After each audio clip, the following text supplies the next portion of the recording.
Hello, welcome to another episode of the Richmond Big Footy Tiger Cast. Although tonight's a very special episode, and to quote a great INXS song, despite the use of Port Adelaide singing it before the game, two worlds have collided.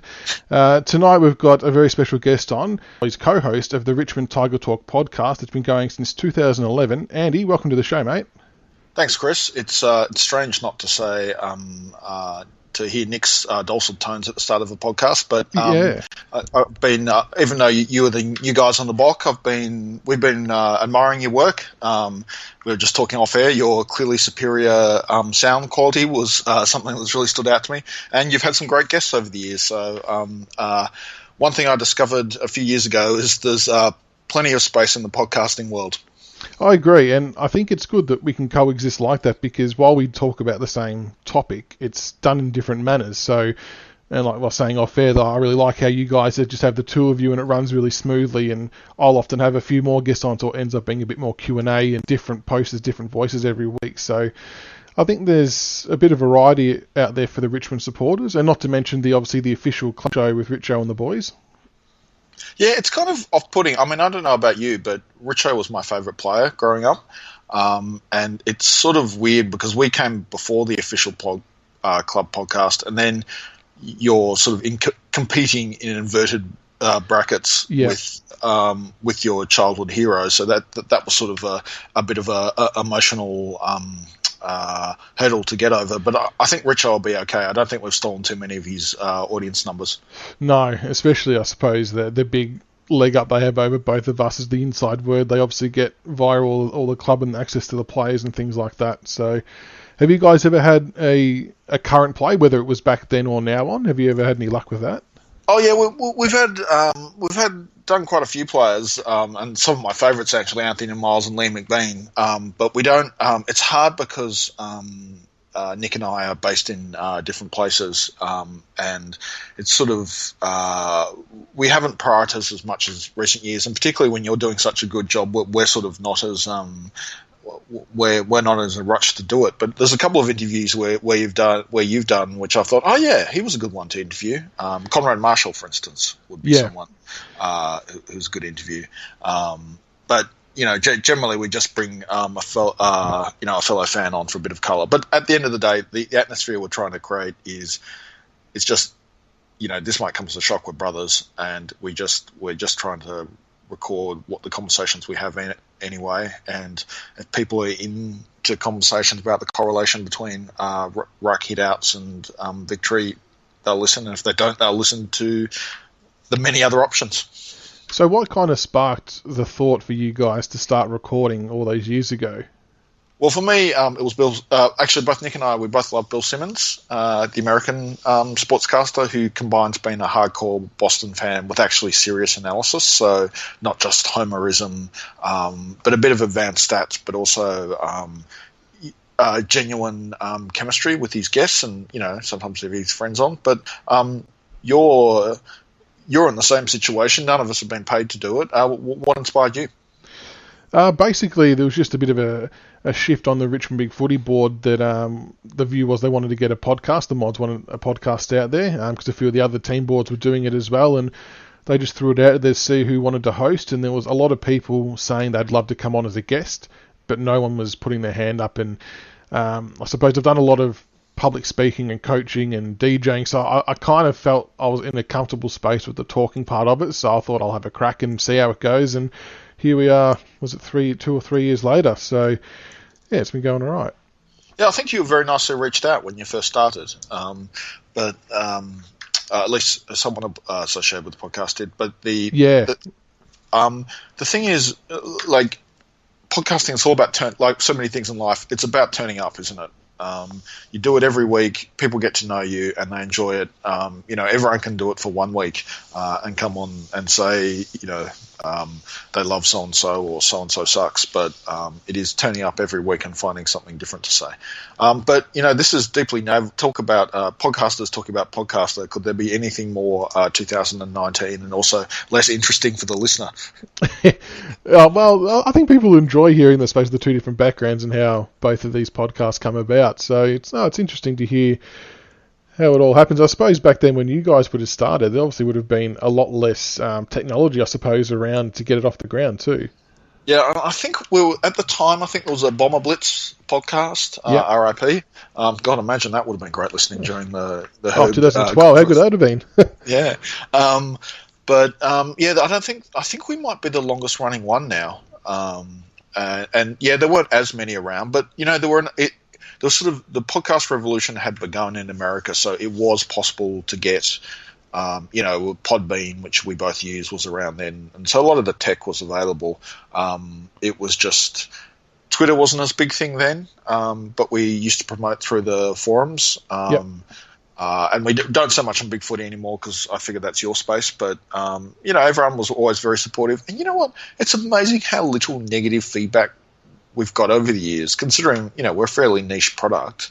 And especially me, can be a bit smart-arsey at times about certain players or coaches. But have you got much negative feedback?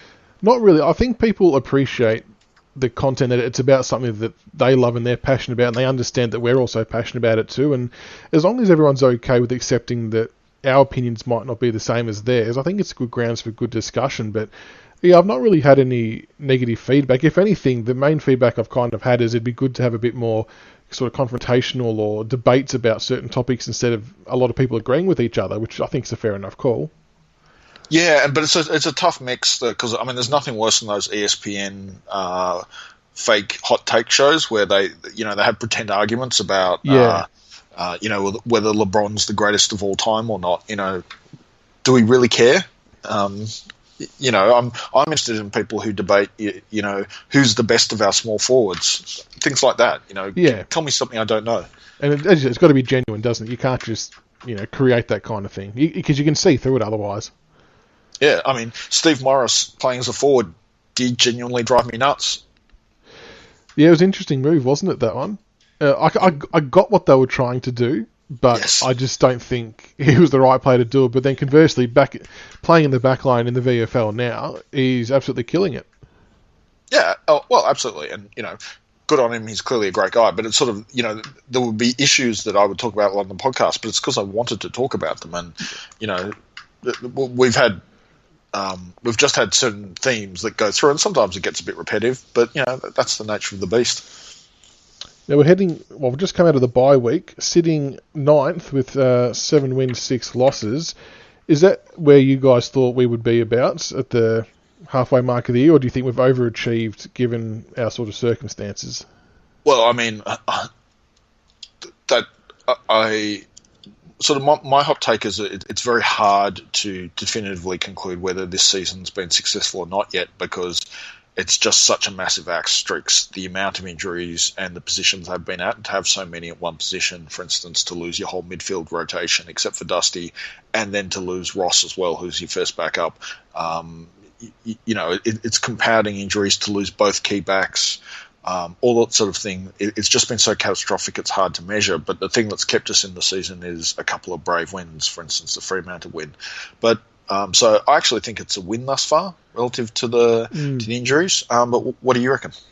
I think I'm actually really pleased with where we're at, and I actually liked the term you used on your bye-week podcast, the injury in clusters, with, I suppose, referencing to certain parts of the ground, and it's so right. And I was actually talking to a Collingwood friend at work, and they had the same issue last year with all their backmen went down, and they were playing just the most ridiculous plays down there, and that's kind of where we've gotten to, and based on that, to be ahead of the ledger at the bye was a good pass mark, and I don't know, maybe I'm wrong thinking this, but I've always had in the back of my mind the club were comfortable with where they were at as well, setting up for a second half of the year attack. Yeah, I think so. I guess the key question to me and the variable that's going around in my head is these blokes coming back, how fit are they going to be? Yeah. Now, maybe we'll talk about the injuries in a sec before we get ahead, but that's, if you get them all back and they're 100% by about round 19, well, you're in with a red-hot chance. Yep. If you just get people who they look like the people you remember but aren't performing at 15% less, that's not good. One thing to go back to the car wreck at the Adelaide game, Dusty's probably looking the best he has all year, don't you reckon? I think he has, but he's definitely worked into it. Early on, he was very lackluster. He probably had a few mates that were the same, to be fair. But the last few weeks, I think he's really stepped up and is showing signs of what he was producing in 17 and 18, but just hasn't had that support around him. Yeah, so I mean that's on the flip side is your best players actually starting to look really good. Well, for whatever reason it might be, as you say, the supporting cast, but that that's the upside. Now, if these guys can come back, you asked me offline about what do I think of our finals chances. Well, have you checked the odds? I haven't. No. What's it saying? We're paying $1.40 to make the top 8. And to be honest, I don't know. I feel like I've been playing this card for a while, even on social media, but I think that's fair enough still, because I look at the fixture and what's remaining so far. So the draw's pretty reasonable. Now, the first 2 games back after the bye are absolute non-negotiable must-wins against St Kilda at Marvel and Gold Coast at Metricon. And then we start our stretch of MCG games with the Giants, Port Adelaide, Collingwood, Melbourne, Carlton, West Coast, Brisbane. Everyone does those ladder predictors, and I did one a couple of weeks ago, and I had us finishing 6th, and that was losing to GWS, Collingwood, and West Coast. But the thing that's, I think, turned this on its head a little bit is Port Adelaide beating Geelong. I didn't factor that in. I figured Geelong were going to lose another game somewhere. Wasn't sure where, but that tightens it up again. Yeah, and so we're in a chase situation. I think we can safely assume that we beat the Saints this week. It's a 9-team race to the top 8. And if you have a look, one slight thing we have to go past the Fremantle and Port is at least Fremantle. They have quite a soft run home too. Now, all the odds makers and all the ladder predictor guys have us overtaking Fremantle.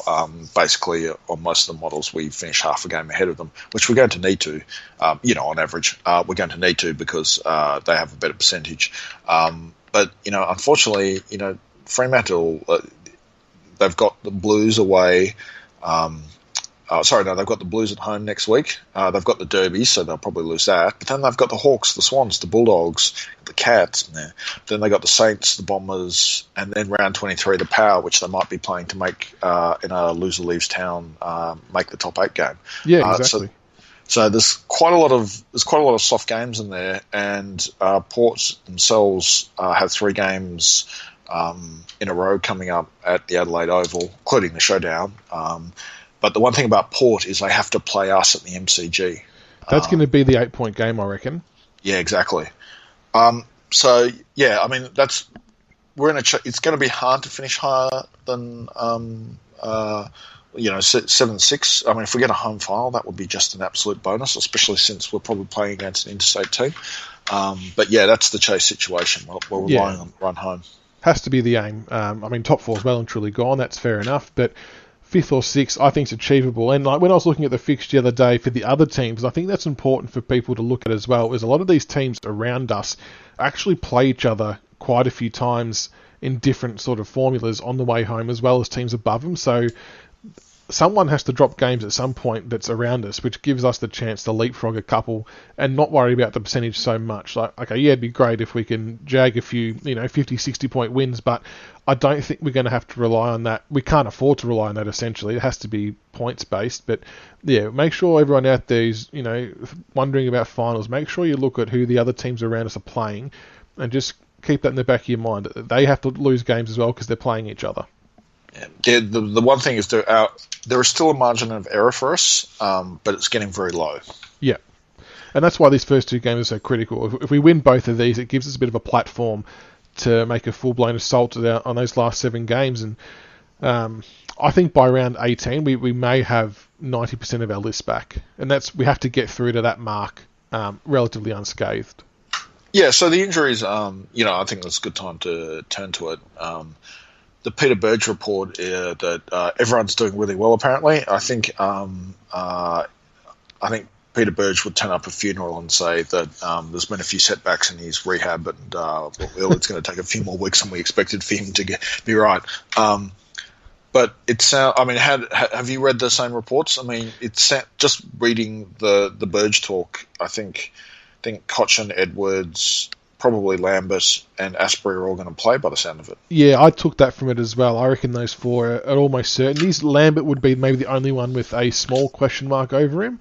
Yeah, agreed. But I reckon the first three are absolute shoo-ins to play. And this might be a simplistic thing to say, but even in the Adelaide game, you replace Garthwaite with Asprey, and I reckon we win. Just because Tex and Jenkins wouldn't have kicked the amount of goals they did with someone a bit more experienced like Asprey on them. And that might be simplistic, and there might be other factors at play as well, but I think he's an important cog to the team. So those three are huge ins. And then obviously Short is going to return in a couple of weeks as well. Match fitness going well too. Yeah, they said he seemed to... Like, Burge actually said it's up to the coaching staff where he plays on the weekend. Okay. Huh. So, I mean, obviously he's not going to play ones, but, that surprises me that, he's that close. But, so I feel sorry for the poor guy. Can you imagine the 22nd guy on our VFL team right now? How unlikely he would have expected to be playing, Richmond VFL. But yeah, looks like I feel those guys are going to go back to amateur footy. On the Jayden Short situation, it's sort of a question without notice, but you've got obviously Stack and Hooley running off the half-back line currently. Menadue floats through there, but he'll obviously drop straight back out. But let's say that Stack, Hooley and Short are all available at the same time. Where does Stack play? Because there's no way in the world they're going to drop him. No, I mean, Stack's probably... I actually think Stack is now... So I think Hooley's stat... I love Bashar Hooley. I think he's a legend of the club. If we hadn't given away life membership, I'd say he deservedly life membership, or arguably should be in the AFL Hall of Fame for what he's done to off the field as well. I think there is some sugar in Hooley's stats. He's better in fantasy football than he is in real life. I think if you look at his ball movement, I think his ball movement's still okay. I mean, I just think what I'm coming to is I actually think right now Sydney Stack is already the best of the three of them when you count his defensive work. What do you reckon?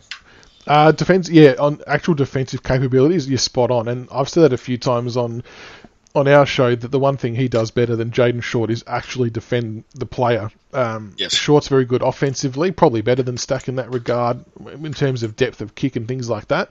But from a pure defensive standpoint, Stack's got him covered. And someone on our show actually mentioned or threw the idea up of maybe could Jayden Short play as a half forward, given his long raking kick, doesn't have to worry too much about being super defensive, just has to apply that forward pressure like the other guys do, but he's also a bit more of a weapon. Yeah, it's an interesting one. Like, you need to see it, don't you? Like, he played a bit, remember, I think he debuted as a forward? Yeah, I think he did. And kicked a couple of goals. But, it is some players aren't as good playing with their backs to goal. Yeah. So you'd sort of want to see it a bit in the VFL. The only problem is we're sort of stacked in the forward line as well. We are, yeah, it is a bit loaded up front. But, I mean, do you think he would provide better output than one of Castagna or Butler? Oh, the perennial fan desire to upgrade Castagna. I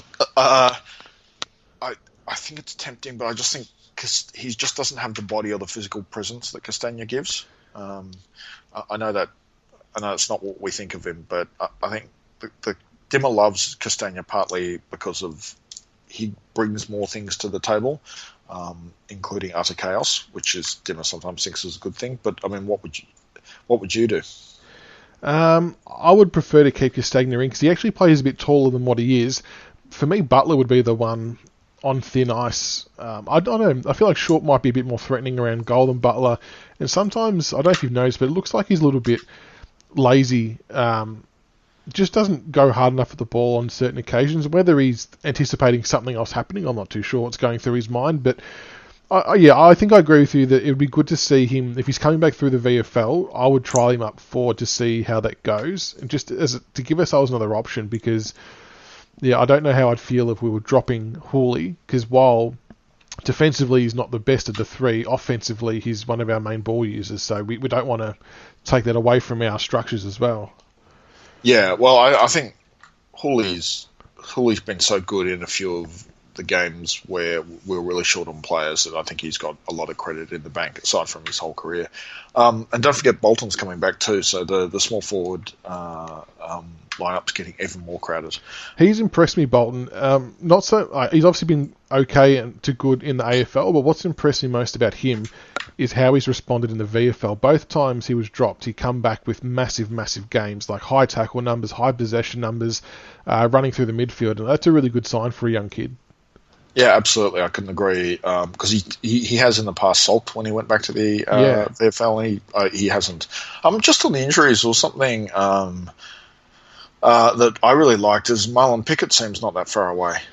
He's a bit of a wild card, isn't he? A lot of people are sort of speculating he could come in, rounds 19, 20 or 20, 21, 22. What kind of role do you sort of see him playing for us? I probably off the wing, rotating through the centre. Wouldn't you? Yeah, whose spot does he take, though, is the only thing. I mean, dare I say, Brandon Ellis might be in the firing line if he sort of tails away again, but his last couple of weeks have been okay. Yeah, I mean, Camden McIntosh, I think, is in career best form, so I wouldn't be taking him out of the team. No, well, where do you stand on the Brandon Ellis? Early on, I think he deserved a lot of criticism, and I was a person who gave it to him for that as well. He was shirking contests, turning the ball over. His position's the wing, and I think that's what it comes down to. Every time we've tried to play him in the back line for whether we're short on numbers or personnel, whatever it might be, it just doesn't work. He just panics too much. But on the wing, he becomes a bit more of a weapon. He can obviously run all day. He's got a good tank. But if Pickett can run all day, I'm not sure what his aerobic capacity is like. But if he can run all day and has better skills, then maybe he has to be tried on the wing. Yeah, look, I just... Our midfield's falling over at the moment. It feels like we need bodies. I mean, Jack Ross's injury was just a tragedy for the team structurally. But we'll know when he starts playing VFL where they play him, because they're not going to experiment with him. They're going to play him in the position they want to play ones with and see whether he can get it done. Yeah. But the romance, maybe the Townsend experience and the Jack Graham experience, has sort of given us this unrealistically optimistic belief that people can come into a team in round 20 and win a premiership. I don't think that's the normal. It's not normal, no. But I don't know, one thing that our club has that others maybe don't is a really good culture and system. So the beauty of our system, though, is you don't need skill to be able to play it, because it's all application and pressure based. So as long as he can do those things, and he's got the hand or finger injury, but he can still work on his running and his speed and all that kind of stuff. So by the time he's right to go, it's just going to be a matter of, does he have that same touch that he had when he was playing back in Perth? And I think they'll definitely give him a crack in the last couple of weeks just to see what happens, because if he lights it up, he's a definite wild card. Yeah, well, definitely be interesting. I'm very excited about him, because I'm probably less. Jack Ross just says 4 weeks away from resuming football. Like, that's tough. You've missed the middle of the season. You lost a lot of condition on a lower ankle injury, where Pickett's at least been able to. He's running right now, so at least he's in shape. That's right. And I suppose the other two on the injury list, or the big names anyway, is Nankervis and Riewoldt. I personally think they've got both them earmarked to come back for round 17 against GWS. Maybe one of them might slip out a week longer. How do you think they're tracking? Well, I still have nightmares about what what Mumford did to us in the last game. So, it probably wasn't Nang's finest hour, but it's a tough one, isn't it? Because our forward line's not functioning as well as it has with Jack, but that's a really serious injury that Jack has. I don't know. I'm less confident about both of them, because they're both. I mean, every AFL player is like this, but they both, they rely on a lot of power through their legs, we'll wait and see. But I have less immediate hope for them than the others. The other name that keeps popping up is Alex France, and really, I mean, all things being equal, he should be out for the year, but Rance being Rance, and the club not putting him on the long-term injury list, I thought personally was a really interesting move, because it was the obvious choice to have that mid-season selection. Obviously, Grigg put his hand up to retire because his body was not coping very well, but that wasn't the obvious choice at the time, I don't think. So I still think there's a glimmer of hope that if we're playing finals, I think Rance would be a genuine chance to come back. Well, I hope you're right. It would be so exciting. I mean, it's just such a pity that you can't just sort of do it WWE style and just turn off the lights and have him run back onto the field, sort of halfway through the third quarter.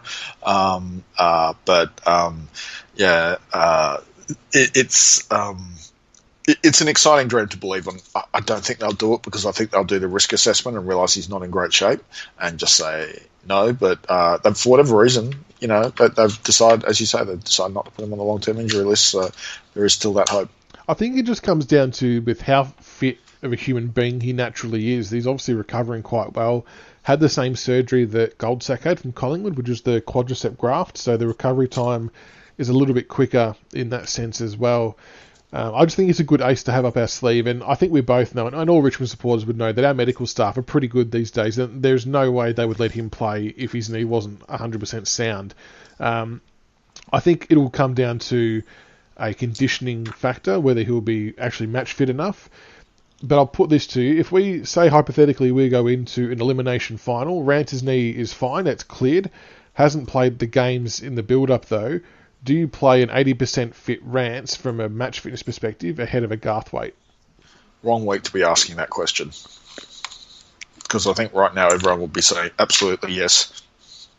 And that's not to shit King. I felt bad for Garthwaite. That was what happened against Adelaide wasn't his fault in my books. That was a lack of midfield pressure. So I don't want people to think that's a shot at what happened with the Crows, but no, I didn't interpret it that way. I'm just saying though that like you're asking on the week where everyone's going to go, oh my god, yes, let's get Rance back. Well, I have a question for you. Yep. You'd really should Rance come back and play well, and we win another flag? Does he surpass Dusty as the most favoured Tiger amongst Richmond fans? I don't know. He might, because maybe from a character perspective, he obviously does a lot more. He's a lot more out there and open. But I think when you sort of look at that 2017 season in isolation, that was pretty special. But Rance has been sort of doing this year on year, hasn't he? He's probably been consistently better for longer, but probably doesn't get the plaudits. I know he gets a lot of recognition, but when you sort of weigh up, I mean, Dusty's kicking goals from 50, bursting out the middle. Rance doesn't get the chance to do that. I mean, it's not his job to do that, but I think what Rance does is exceptional. And from an overall perspective, you probably have to say Rance is probably the better player over a longer period of time at this stage. I think I'd be inclined on a net output basis to agree with you, particularly when you consider that Dusty's opponent's usually pretty busy. The thing I would say is that also, if you look at the stories of the two players, is that players who've had to suffer a bit, it makes them more likable in the end. And we all know the challenges Dusty's overcome in his life was everything. Rance is sort of, for many years everything was perfect in his career. He was all Australian. Everyone loved him. There were no problems. And now suddenly he's had this massive setback. And if he was to courageously come back, I mean, God, it'd be a good story. It would be. And what you said about Dusty, spot on too. And I think a lot of us as supporters probably felt there was a lot of times he may have just gone off the rails and that was the end of it. We might not have seen him again. So whatever he has done from a supporting network perspective, whether it was Koch and Hardwick, whoever it might have been, family, friends, whatever he's done, is full credit to him because he's gone through some rough patches in his early days. He's come out the side a better person, which is full credit to him. Yeah. Anyway, it would be, it would be wonderful if Rance was, at the very least, if Rance was in contention for selection at the end of this year. It would mean that he'll do a full pre-season, which would be wonderful. Yeah, interesting. I think it's a bit of a watch this space. Now, you guys are obviously well and truly on the Sydney Stack train, aren't you? Oh yeah. Well, is there a Richmond supporter? I think they've managed to track down a Richmond supporter in Outer Mongolia who's not on the Sydney Stack bandwagon. But I think the rest of us microwave his membership. He doesn't deserve to be a supporter if he's not on that Stack bandwagon. There is just he is the footballing the footballing gift that keeps on giving. Now, I know you've done a bit of analysis. You want to do the redo the draft, so I'm interested. Where would you draft him now? I mean, pre-draft, there was a lot of talk that he was touted as top 15, top 20, just on pure ability, and the WA coaches pretty much confirmed that as such. And like we all know now, it was a couple of mild things that clubs didn't like the look of, and he got overlooked, and we got him for free. But the top 10 that were taken in the draft, so Sam Walsh went number 1, obviously very good player for the Blues, averages 24 disposals a game.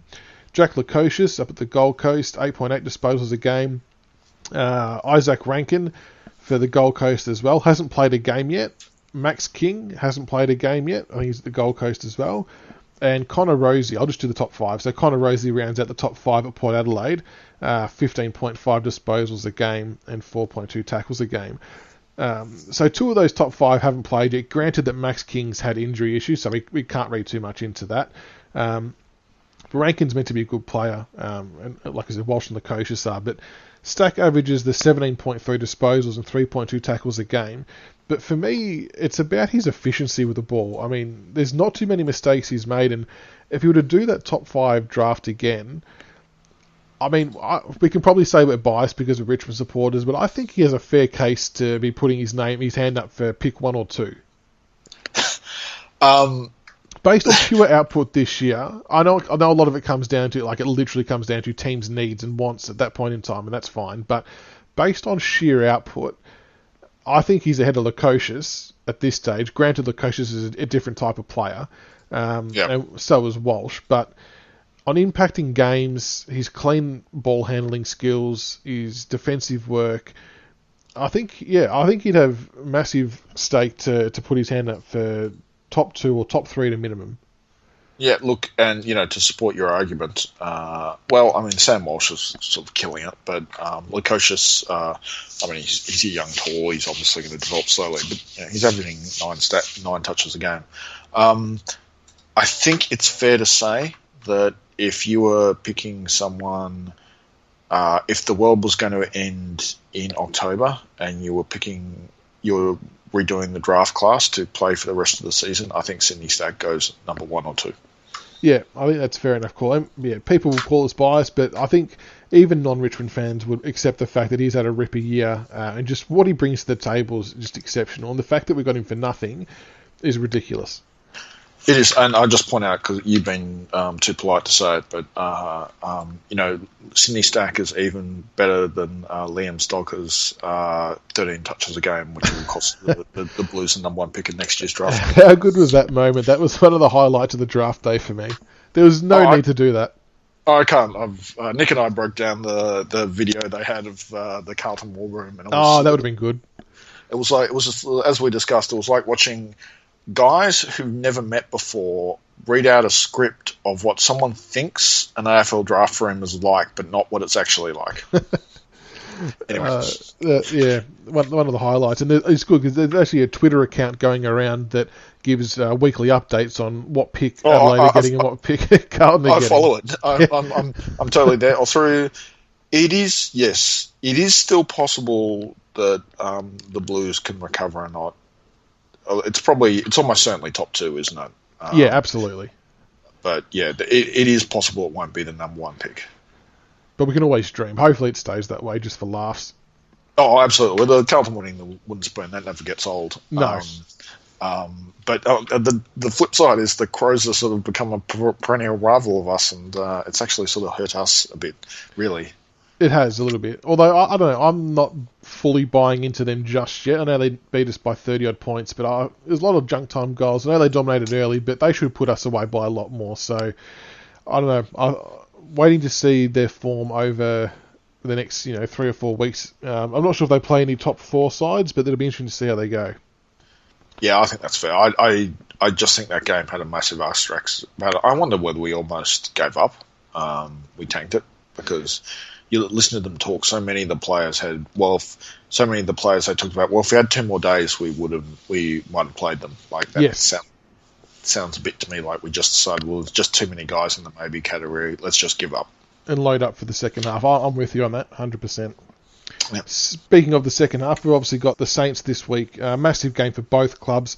we're both essentially fighting for our top 8 hopes. St Kilda are probably, I would say, less likely than likely to make it, just sort of given their overall position, given they had a good start of the year. But we sit 9th on 28 points and with 92%, and they sit 11th on 24 points. Last week they got pantsed by Brisbane at Marvel by 56 points, and the only thing I was praying for, and you might be the same thing, was please do not sack their coach midweek, so we have to put up with that twice. Yeah, exactly. Also, the Norths annoyingly seem to have got 2 weeks of bonus from sacking their coach. But the you look at the Saints all year, the whole year has been fluff. Their wins have been against really bad teams. They got temporarily hyped up. You might remember they became the darling team. Yep, early on. Yep. Early on, well, they're 4-1. Well, those wins were based on beating the Swans in Melbourne. Sorry, the Suns in Melbourne, beating the Bombers at Docklands, beating the Hawks at Docklands, and beating the Demons. Now, so that's their 4 wins out of the 5 games. Now, in hindsight, none of those wins are very impressive. They look better at the time, but you look at their losses. Most of their losses have been heavy. Their recent games are poor. They got destroyed by the Power. Their recent win was against the Suns. They got absolutely trounced by the Lions last week, obviously, as you mentioned. Yep. You look at their season as a whole, it's rubbish. It is, yeah. They're not a good football team. Their record is flattered by the fact they had a soft draw. Yeah, that's right. You take those first 4 out or even halve it, and it's even more diabolical than what it is now. But they got a couple of big names back in Jake Carlisle and Dan Hanbury for his first game. Good inclusions on the surface, but Hanbury, it's his first game, so he's going to have to adjust to a whole new system, the match fitness, and Carlisle, same kind of thing, spend a bit of time out. But I'm not too sure, who else would have to really stay on top of, but the one thing that stood out for me in their game against Brisbane was their turnovers were horrific. If we apply a good amount of pressure, they're going to cough the ball up quite a number of times. It's just up to us to capitalise. Yeah, I've heard that exactly what you just said. A couple of people who watched the game make that observation that their skills are poor. There is a chance. Who knows, when there's so much variability in our team, there's always a chance that they'll put on a good performance. And we'll all remember the 2017 game against the Saints at Docklands, which was the massive outlier. But it's really, we're currently 21.5 point favourites, and it seems justified to me, which seems irrationally confident for a team that's badly lost its last two games in a row. But I sort of agree with everything you said. There's no one on that list that worries me. They literally don't have a player in the top 50 in the AFL rankings. I don't. Hanbury, it makes me sad because he's once champion, but the empirical evidence is that he's washed up. Jade Gresham's probably the only one. We spoke about that off air, that every time we play him, Jade Gresham pops up and kicks 4 or 5. He's a good little player. He can play it. He's having a good season. Yeah, I'd like to see Sydney Stack maybe pay some close attention to him when he's in the front half. Yeah, that'd be the exciting matchup, wouldn't it? Yeah, just good from a pure spectacle point of view. I think that'd be really fascinating to watch. The other interesting thing is both St Kilda and Richmond have been really poor in contested football in recent times, and that's been a pretty big bugbear of mine with our game, and it's honestly a large part of the reason why we've lost some of these matches. What changes do you see us making personnel-wise or structure-wise to help try and win that contested ball number? Well, it's a really tough one, isn't it, the contested ball stat, because it's a product of so many other things about how you're getting into contests, whether you're outnumbering. I mean, we've never been great at, even in a premiership year, we weren't fantastic, but we're now just awful. Are we last in the AFL right now? I think we're pretty close to. I think we're close, yeah. Yeah. And we still have a winning record. But the simple answer is personnel, isn't it? Yeah. Maybe Cotchin and Edwards are normally quite, right up high for us in those two stats. So, that gives me a lot of hope. What do you think? Koch coming back definitely helps. Dusty's playing better. it's not obviously our A graders when they're in there are doing enough, but it's when our second stringers go in there, like Higgins, if Edwards goes in there, I feel like we're a little bit too light on, and that's where Jack Graham, I suppose, comes into a little bit to lock down. But yeah, it's an interesting balancing act. Whether we have to mix more of the A graders with B graders, I'm not sure, just to find that balance. But I think Soldo coming back in is going to help solve a lot of those problems. I know he's not the most gifted footballer from a pure footballing sense, but his tap work is pretty good, and it helps give us first use and a bit more control and direction in the midfield. Well, I really hope you're right, because I'm an old ruckman, and I really would like to believe that ruck work is meaningful. And it's sometimes it's hard to prove that in an AFL context. And Soldo is good at ruck work. I think he's actually better than Nank. Yeah, I agree. Yep. So that I just love it if Soldo came on and we won the hit outs, we won the clearances, we won the contested ball, and we won the game. Obviously, that would make me, that chain of events happening would make me very happy, almost as happy as a Sydney Stack bump.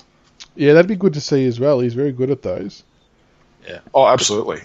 Fortunately, St Kilda doesn't have as many hateable players as they used to, so I can't really, there's no one in St Kilda anymore I bear any ill will to.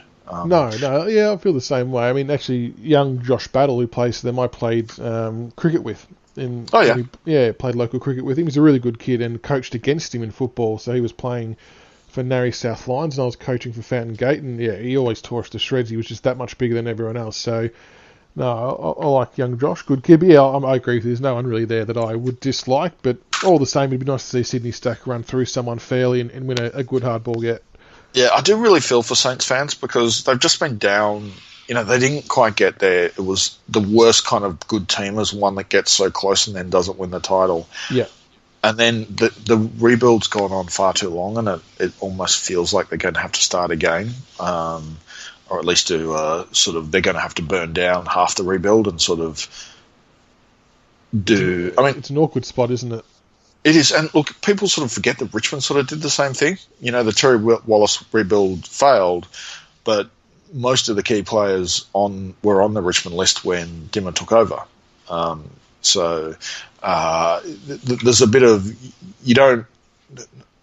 A rebuild doesn't have to be complete, but they're going nowhere this year. Like, there's just as you said, they've had injury, but not enough to explain what's been an awful season. Yeah, that's right. And as you correctly identified, the chances of Richardson seeing out the year are pretty slim. Yeah, and if it goes pear-shaped for him this week, it might bring it on a little bit quicker than maybe even he thinks, but we'll have to wait and see. We spoke about before with the injuries, obviously quite a few guys coming back in. What do you sort of foresee the changes being? I mean, it's going to be potentially 5 changes. It's going to be chaos, isn't it?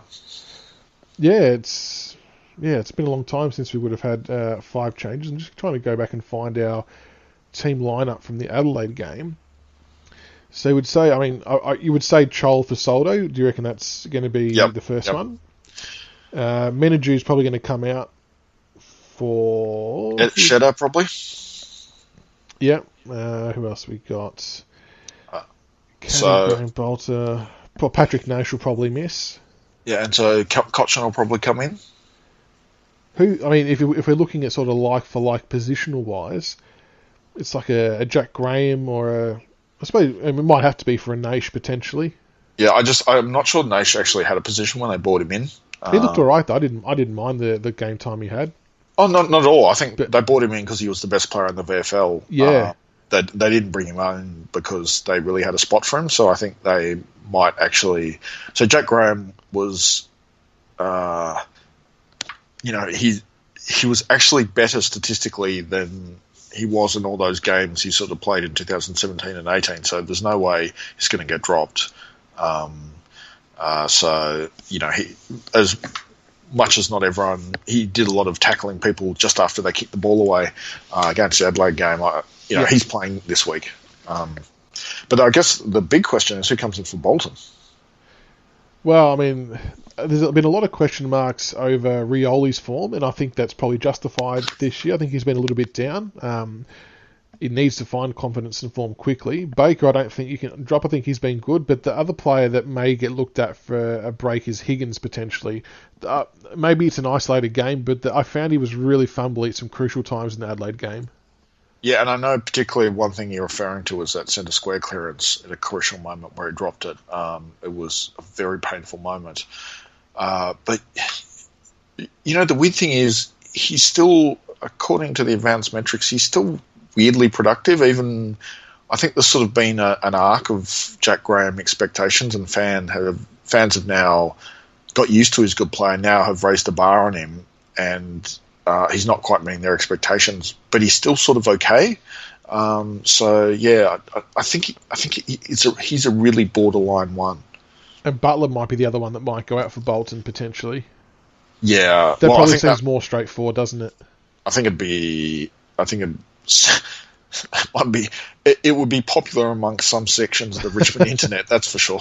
But yeah, I'm just checking.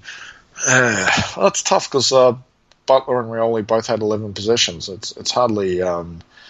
Rioli did have 2 goals though. I know, God, this is quoting basic stats, but the person who won't get dropped but potentially could deserve it. Who's that? Josh Caddy. Oh, that's a big call. Yeah, I don't think he will. Yeah. Yeah, he's not setting the world on fire. Not like he was in previous years. No, I agree with that. Yeah, but the last one, obviously, Asprey coming in. Is that just a straight swap for Garthwaite? Do you think, or will they? Would they go taller again? I don't think we have to. Broad can play tall. Bolter can play both ends, although I really hate seeing him in the back line. He needs to just run free and do whatever he wants. I think that works best for us and for him. Yeah, maybe Garthwaite for Asprey could just be just a straight swap potentially. Yeah. I think they'll be very keen to get Asprey back as the centre half back to be the centerpiece. I mean, you can go for a balance argument. You could go that you'd argue that Garthwaite and Asprey should be in the same team, and that means that you'd never have to see Walter, as you say, in the back line every game. But from a player management perspective, you might want Ryan to get some form back. Yeah. It's going to be an interesting selection. It won't be much fun being in that selection room on the Thursday night or whenever they do it, but good problems to have at least this time. Yeah, I think it'll be a lot more fun than the opposite of sort of searching around the bottom of playing our 4-string ruckman, which we did last week.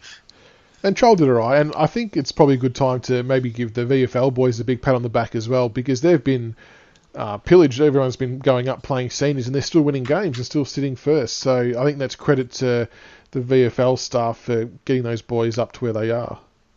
Oh, it's extraordinary. It's just a pity Fraser Turner's gone down. So that's gonna hurt them.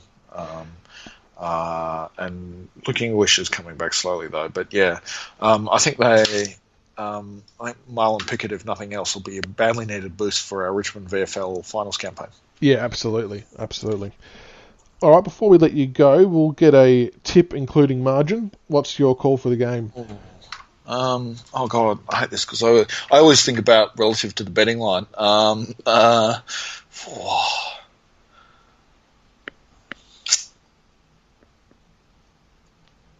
Okay, I'm going to come across with a hot take. I think this is a game where they break and their heads drop and they know the coach has been sacked, so I think we win by 35. I like it. Yeah, I'm around the same ballpark as you. I reckon Tigers by about 30, 35. I reckon that's pretty much on the money with how this will end up. So I think it'll be a hot contest early, because they're going to want to prove a point. But this is a big call by us. We're also playing Marvel, which we do not play well this year. Yeah, I know, but I think there's two factors. Internally, if we've set ourselves for a big second half of the year, I'm really anticipating us breathing fire right from the start and playing that 2017, 2018 pressure style game, because we have to win. This is non-negotiable. We have to win. So I'd be shocked if we didn't come out all guns blazing. I'm looking forward to it. Absolutely. And a reminder to everyone, the game is on Sunday the 30th at 1:10 at Marvel Stadium, and it's Maddie's match, of course. So it's in support of Maddie Rewalt's vision, so please make sure you do donate and support this fantastic cause to help find new treatments for bone marrow failure. The Rewalt family have obviously done a fantastic job in raising awareness, and both St Kilda and Richmond fans alike will obviously do their bit to help raise some much-needed funds. Andy, it's been an absolute pleasure having you on, mate. Thanks for accepting the invitation, and I think it's been fantastic to be able to sort of cross paths and do a joint podcast. It's been really interesting. I think so. May a thousand flowers bloom in the Richmond podcasting world. Although I think 2 fan ones is enough, don't you? I think so. I think we're both doing a good job. Both fill different places in the market, and it's good. I really enjoy running it along side by side with you guys, and I think listeners can cross over between both brands and get entertainment out of both and good value. So keep up the good work on your end. When's your next show coming up? We might do one tomorrow. It depends whether Nick can get free, but we shall see. The problem is I've just used all my good material in this podcast, so I might have nothing more to say. But I'll tell you what we'll do. We'll catch up. If we win the 2019 flag, we'll do a live podcast together. Not live, Absolutely. But we'll record one together. Absolutely. We'll go ballistic. All right, mate. All right, thanks for your time, mate. Yeah, thank you. Thank you for listening to another episode of the Richmond Big Footy Tigercast. Be sure to subscribe to the podcast on iTunes and YouTube so you can follow all the roast and toast, the reviews and previews, and all topics Richmond. Also keep an ear out for our special episodes of interviews with past players. Go Tigers.